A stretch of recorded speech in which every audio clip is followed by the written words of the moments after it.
Ini kota yang kedua paling keren, namanya kota Roma. Berarti ada dua kota, satu apa tadi namanya? Konstantinopel. Yang kedua apa tadi namanya?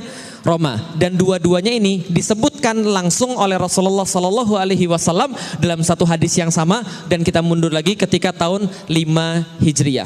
Ada satu perang yang sangat penting dalam 5 Hijriah, yang perang ini kelak akan dikenang sebagai salah satu peperangan yang paling sulit di dalam Islam. Ada yang tahu namanya? Perang Badar. Salah. Perang apa? Hah? Khandak. Tahu dari mana? Lihat di situ. Oh, alhamdulillah. Namanya perang Khandak. Perang Khandak artinya perang parit, terjadi pada 5 Hijriah, dan ketika itu 10.000 orang-orang kafir Quraisy mengumpulkan pasukan Ahzab namanya. Ahzab ini artinya apa? Koalisi. Jadi pasukan-pasukan yang berkumpul satu sama lain dari kaum-kaum, mereka berkumpul kemudian 10.000 orang berjalan dari Mekah ke Madinah, pengen menghancurkan Islam, membunuh Muhammad sallallahu alaihi wasallam. Maka pada saat itu ketika mereka datang ke kota Madinah, 6 hari lagi mau nyampe, ini kabar bocor oleh intelijennya Rasulullah sallallahu alaihi wasallam. Lah kenapa? Intelijen Rasul canggih. Siapa intelijennya Rasul? Malaikat Jibril. Paham teman-teman sekalian? Malaikat Jibril ngasih tahu, ini ada 10.000 pasukan mau datang ke sini menghancurkan Madinah, membunuh Muhammad. Maka silakan bikin sebuah rencana counter attack. Rasulullah kemudian mengumpulkan para sahabatnya, lalu kemudian hitung ada berapa pasukannya. Para sahabat bilang, ya Rasulullah, kami cuma ada 3.000 ya Rasulullah. Coba lihat, secara logika 10.000 lawan 3.000, yang menang siapa? Yang menang siapa kira-kira? Secara logika 10.000. Tapi Rasul bilang jangan khawatir, jangan putus asa. Ada yang punya ide di antara kalian? Salman Al Farisi angkat tangan. Ya Rasulullah, kami punya ide. Gini, dulu kami di Persia, ketika kami melawan pasukan yang jumlahnya jauh lebih besar daripada kami, maka kami buat parit. Dan di parit itulah kemudian kami berlindung, kami gali tanah, kami taruh di atas, kami dapat tempat yang lebih tinggi, kami tempatkan pasukan pemanah di sana, kami panah mereka, walaupun kami tidak yakin sekarang bisa menang atau tidak, karena perbedaan pasukan terlalu banyak ya Rasulullah. Rasul katakan, gak ada masalah, buat paritnya. Maka dibuatlah parit mengelilingi kota Madinah sebelah utara sejauh 8 km. Berapa panjang? 8 km. Kalau zaman sekarang 8 km dari mana ke mana? 8 km di Jakarta, dari mana ke mana? Oh, Anda nggak perlu hitung karena saya sudah hitung. Dari Cawang ke Semanggi. Itu 8 km. Bayangkan gali parit 8 km bukan di Indonesia. Indonesia pakai cangkul selesai. Gali parit di Arab pakai cangkul, patah cangkulnya. Gali parit di Arab pakai lembing karena batu semua. Hancurkan batunya, naik tarik ke atas. Dan yang namanya paritnya ada spesifikasinya. Kata Salman, ya Rasulullah, lebarnya harus 5 meter, dalamnya harus 3 meter. Lah kenapa sepanjang itu? Supaya kuda nggak bisa lompat. Kalau lompat jatuh nggak bisa naik lagi 3 meter. Maka 5 meter, 3 meter. Hitung saja berapa kubik tanah harus diangkat ke atas. Dalam kondisi seperti itu 6 hari lagi mau nyampe. Kira-kira mereka stres atau tidak? Kaum muslimin stres. Lah kenapa stres? Jumlahnya cuma 3.000, gali parit 8 km, 6 hari lagi pasukan nyampe, itu pun belum tentu menang. Dikisahkan panasnya luar biasa. Secara jumlah mereka kalah, dan makanannya menurut salah satu riwayat, orang muslim disuruh celupin tangannya, kemudian tangannya celupin di air itu diangkat, kemudian masukin ke gandum. Maka gandum yang nempel di tangannya itulah dijilat untuk kemudian seharian. Bisa dipahami teman sekalian? Kira-kira gimana kondisinya? Sangat mencekam sekali. Wajar saat itu ada orang-orang yang bilang sama Rasulullah, ya Rasul, saya mau izin pulang dulu ya. Lah kenapa? Ini istri saya di rumah. Bukankah di dalam Islam seorang suami harus ngurus istrinya? Sudah salah pakai dalil pula, paham teman sekalian? Pulang nggak balik lagi. Ya Rasulullah, saya mau pulang. Lah kenapa? Anak-anak saya belum makan ya Rasulullah. Bukankah seorang ayah adalah tanggung jawabnya mengurusi anak-anaknya? Kabur, nggak balik lagi. Sudah salah pakai dalil. Yang bersama Rasulullah pada saat itu cuma tertinggal 2 tipe orang. 1 yang benar-benar beriman, 2 Yahudi yang terpaksa. Yang satu siapa? Yang benar-benar beriman. Yang kedua, Yahudi yang terpaksa. Loh kok ada Yahudi di situ? Yahudi itu memang licik luar biasa. Dari dulu sifatnya kayak begitu. Lah kenapa? Mereka bilang sama Rasulullah, kami akan membantu karena kami warga Madinah. Ternyata mereka sudah kong kali kong sama pasukan Ahzab.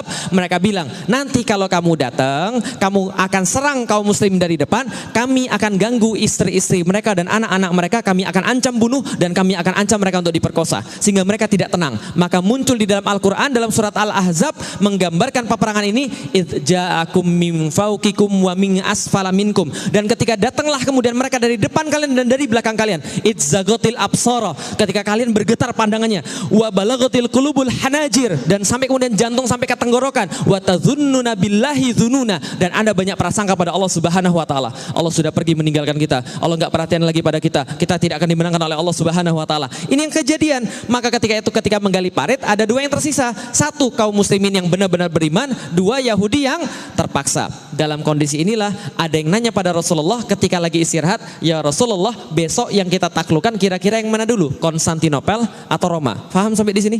Coba lihat baik-baik. Mereka lagi ada di mana? Lagi ada di mana mereka? Di Madinah. Lihat ya, betapa kemudian mental para sahabat luar biasa. Mereka lagi ada di mana? Madinah. Konstantinopel, Roma. Pertanyaan saya sederhana. Sahabat sudah pernah pergi ke kota Konstantinopel?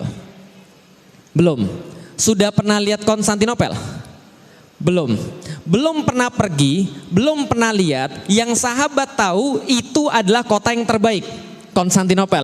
Yang kedua kota terbaik adalah kota Roma. Belum pernah pergi, belum pernah lihat, belum pernah ke sana.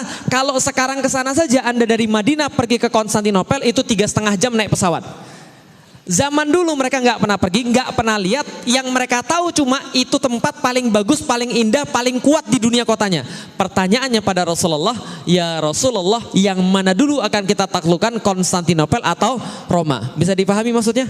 Mereka lagi ada di Madinah, nggak pernah ke sana, nggak pernah lihat, dan besok 6 hari kemudian mereka akan menyambut pasukan berapa? 10.000. Mereka harus gali parit berapa panjang? 8 kilo, lebarnya 5 meter, dalamnya 3 meter. Dan makannya gandum kemudian yang lengket di tangan dijilat untuk seharian. Nanyanya pada Rasulullah, yang mana duluan yang akan kita taklukkan, Konstantinopel atau Roma? Bagaimana reaksinya orang Yahudi? Yahudi langsung bilang, kayaknya Muslim sudah mulai gila. Lah kenapa? Kayaknya kepanasan ini, kurang makan ini kayaknya. Halusinasi mereka.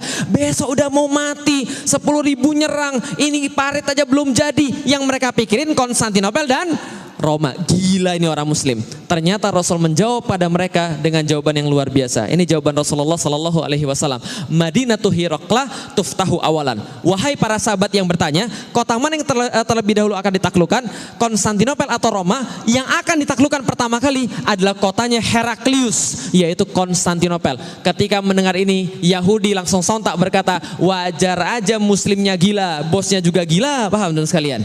Lah kenapa? Karena Rasulullah dianggap gila. Ini ditulis dalam Sirah Ibnu Hisham.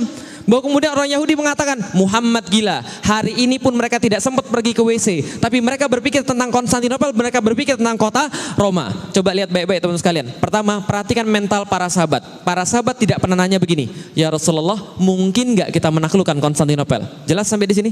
Para sahabat nanya begitu? Enggak. Yang ditanya oleh para sahabat adalah yang mana duluan? Artinya di dalam kepalanya dua-duanya sudah pasti takluk. Cuma dari tadi penasaran yang mana duluan.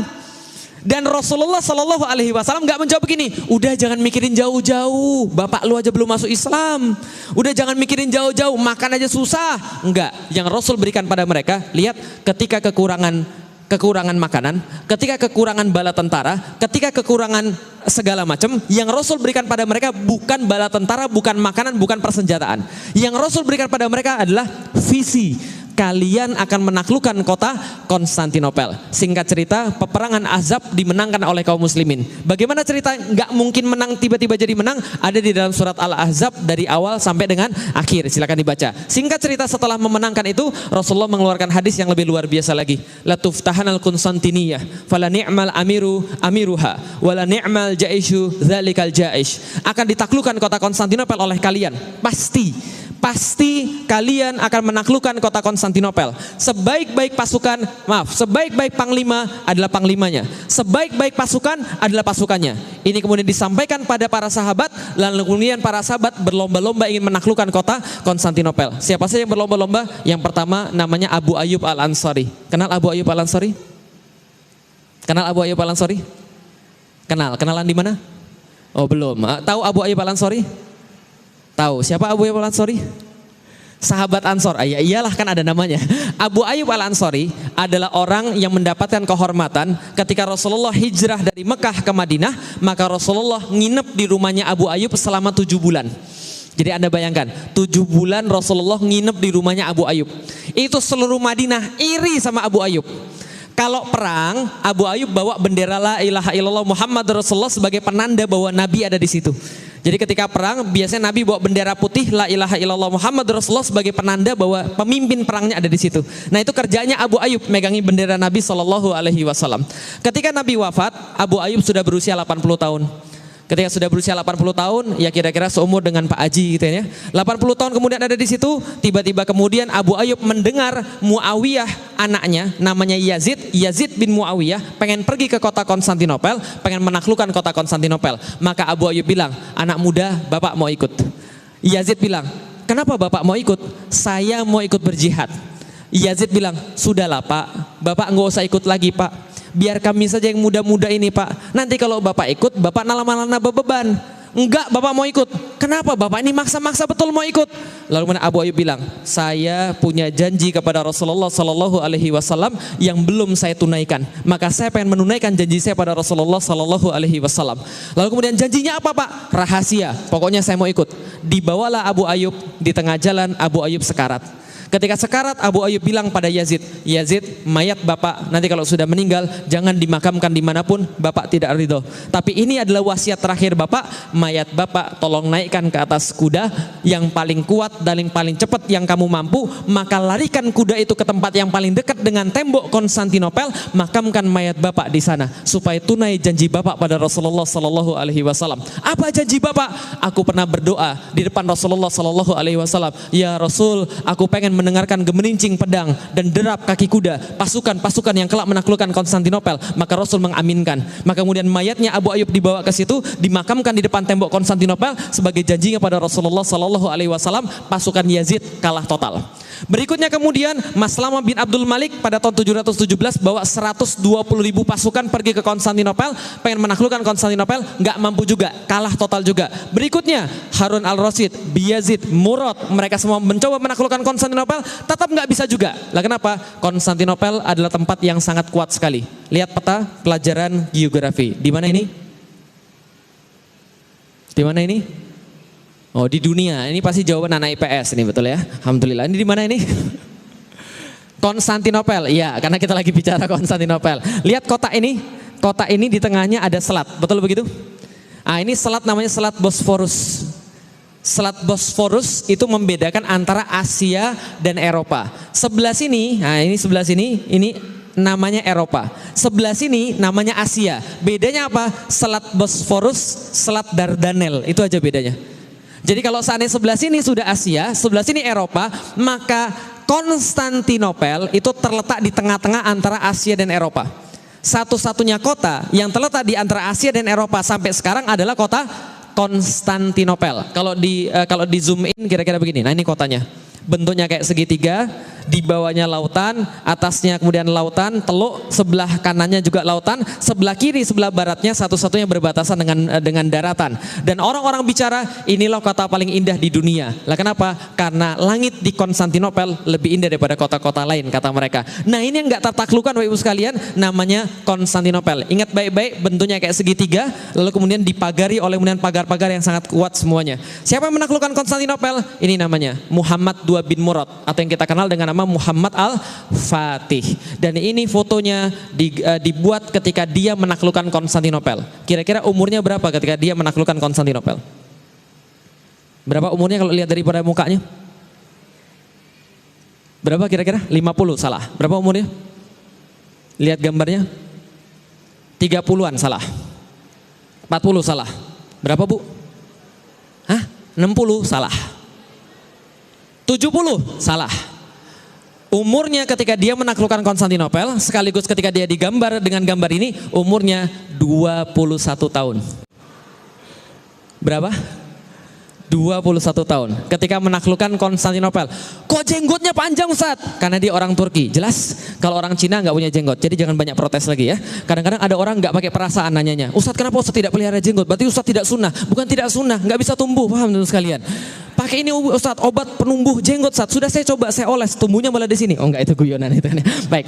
Namanya Muhammad II bin Murad dan dia adalah seorang penakluk Konstantinopel. Nah, ini perhatikan baik-baik. Ini adalah sedikit kemudian ilmu tentang parenting, juga ilmu tentang karakter. Jadi gini Bapak sekalian. Bapaknya namanya Murad kedua, dan bagaimana bapaknya mendidik agar Muhammad Al-Fatih jadi penakluk Konstantinopel? Bapaknya memilihkan para ulama untuk mendidik Muhammad Al-Fatih dari kecil agar dia bisa menjadi penakluk Konstantinopel. Ini kuncinya. Apa kuncinya? Ulama. Siapa ulama yang dipilih? Pertama Ahmad Al-Qurani. Yang kedua Syekh Aksyamsuddin. Ini penting sekali karena kenapa? Kesalahan pendidikan di Indonesia adalah karena pendidikan di Indonesia adalah transfer of knowledge. Sedangkan pendidikan di dalam Islam adalah transfer of karakter. Lah kenapa kemudian berbeda antara transfer of knowledge dengan transfer of karakter? Kalau transfer of knowledge, Anda nggak perlu guru. Google tahu lebih banyak daripada guru-guru Anda. Paham Ibu sekalian? Itu kalau transfer of knowledge. Dan banyak orang punya pengetahuan tapi nggak punya adab. Banyak orang punya pengetahuan tapi jahil. Paham teman-teman sekalian? Maka bukan transfer of knowledge tujuan di dalam Islam, tapi transfer of karakter. Apa bedanya? Transfer of karakter adalah transfer adab, transfer akhlak, transfer takut kepada Allah. Dan ini hanya bisa dilakukan oleh ulama. Jelas sampai di sini? Mau saya bacakan sedikit hadis supaya teman-teman bisa mengerti kondisi yang sekarang? Coba lihat baik-baik. Hadisnya begini. Kata Rasulullah Shallallahu Alaihi Wasallam, Allah tidak mencabut ilmu dengan sekali cabut. Tapi Allah mencabut ilmu dengan mewafatkan para ulama. Sekarang ulama banyak yang wafat? Banyak. Mereka ambil ilmu itu bersama mereka. Ingat ya, ilmu bukan pengetahuan. Kalau pengetahuan di Google banyak, pengetahuan Islam di buku-buku banyak. Tapi ilmu takut pada Allah itu cuma ulama yang punya. Karakter para ulama yang ditransfer pada umatnya. Ketika ulama sudah wafat, ilmu dicabut Allah, kata Allah. Kata Rasulullah kemudian melanjutkan, ketika ilmu sudah tercabut, maka merajalelalah kebodohan di antara manusia. Maka manusia-manusia mulai jahil, mulai nggak bisa membedakan mana benar, mana salah, mana aurat, mana bukan, mana halal, mana haram, nggak tahu semua. Ketika sudah merajalela kebodohan, coba lihat baik-baik, diangkat pemimpin-pemimpin bodoh di antara orang-orang bodoh itu. Itu hadis, bukan saya ngomong. Bisa dipahami teman sekalian? Jadi syarat adanya pemimpin jahil adalah rakyatnya harus jahil. Bisa dipahami ya? Sekarang Anda mengerti kenapa ulama-ulama banyak hilang atau dihilangkan dalam tanda kutip. Orang-orang gila keliaran cari ulama kan gitu kan ya? Lah supaya ulama-ulama hilang. Ketika ulama tidak ada lagi, tidak ada transfer karakter. Coba lihat baik-baik. Ahmad bin Hambal ketika ngisi pengajian, itu yang datang puluhan ribu. Yang bawa catatan cuma di depan doang yang ratusan. Yang belakang cuma datang untuk apa? Ngelihat Ahmad bin Hambal, cara jalannya, cara ngomongnya, cara jawab pertanyaannya, sabarnya, akhlaknya. Maka kemudian mereka mempelajari karakternya.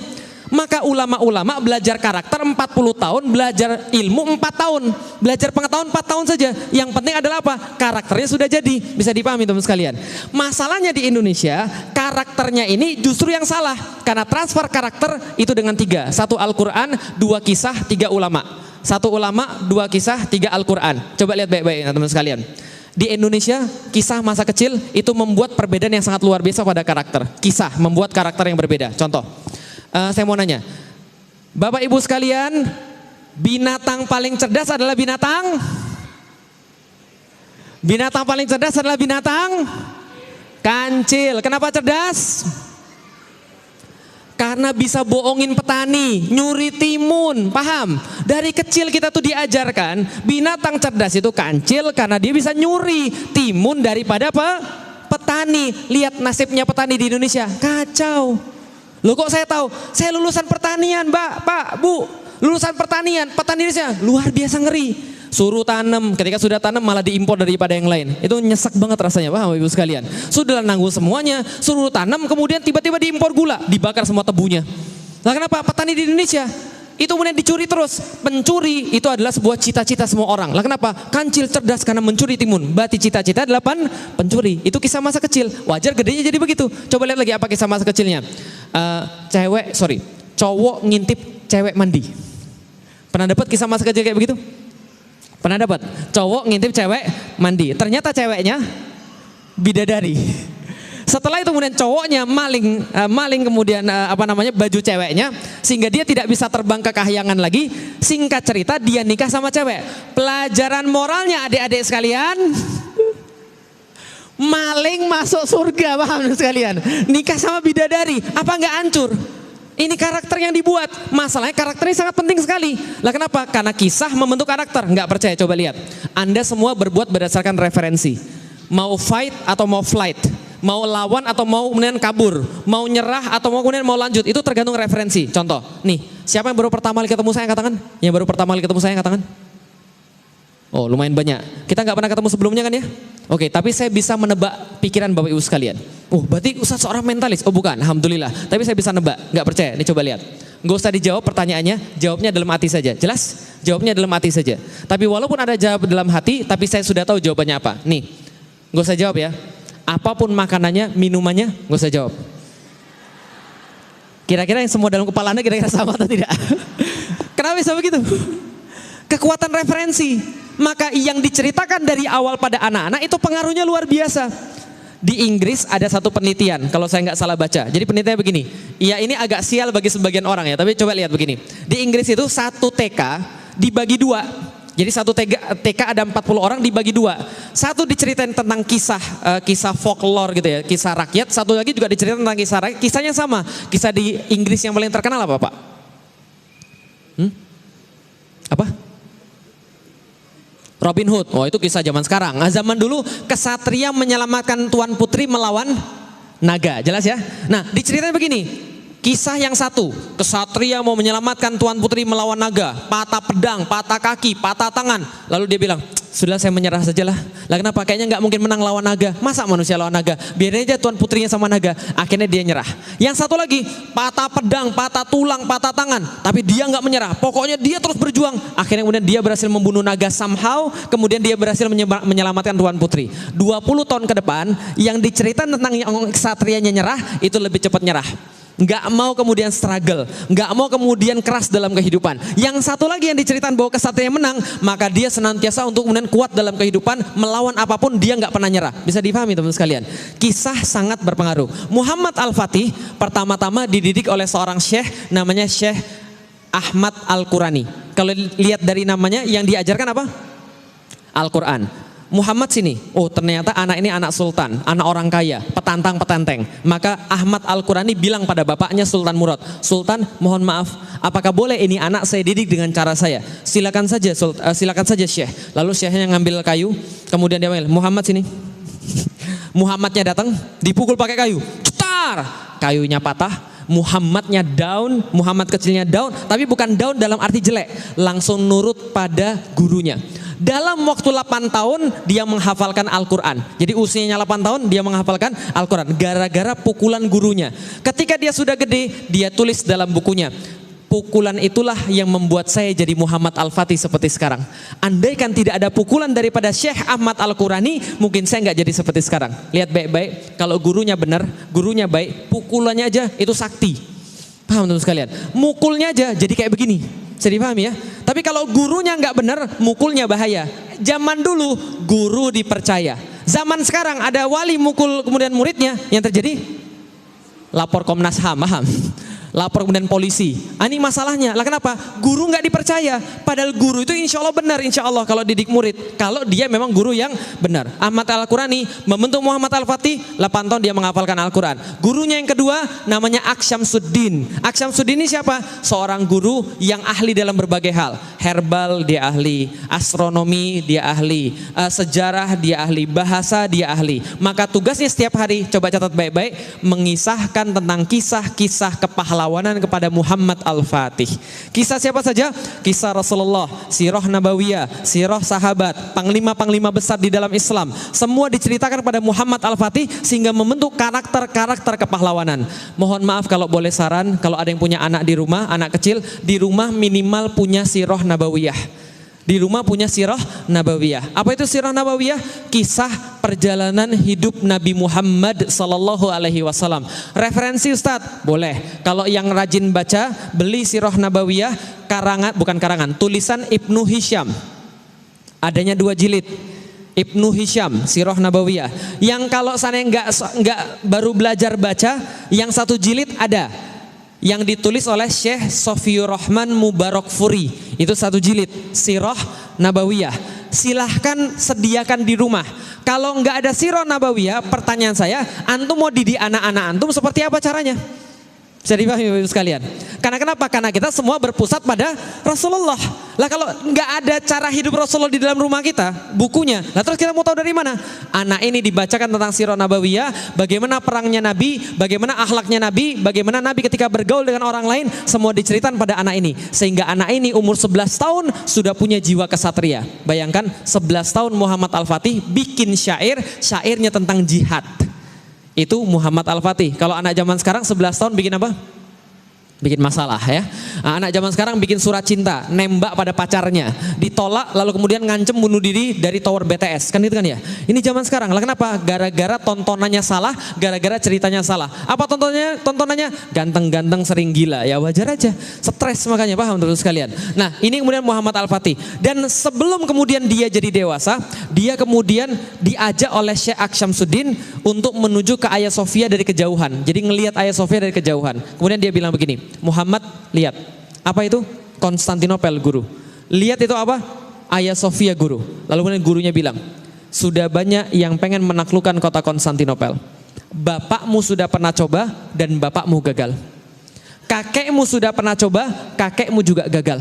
Semua sudah pernah coba ke sana kaum muslimin, pengen mengambil kota Konstantinopel, merealisasikan sabda Rasulullah sallallahu alaihi wasallam, dan mereka gagal. Dan anak-anakmu akan coba dan anak-anakmu pun tidak akan pernah berhasil.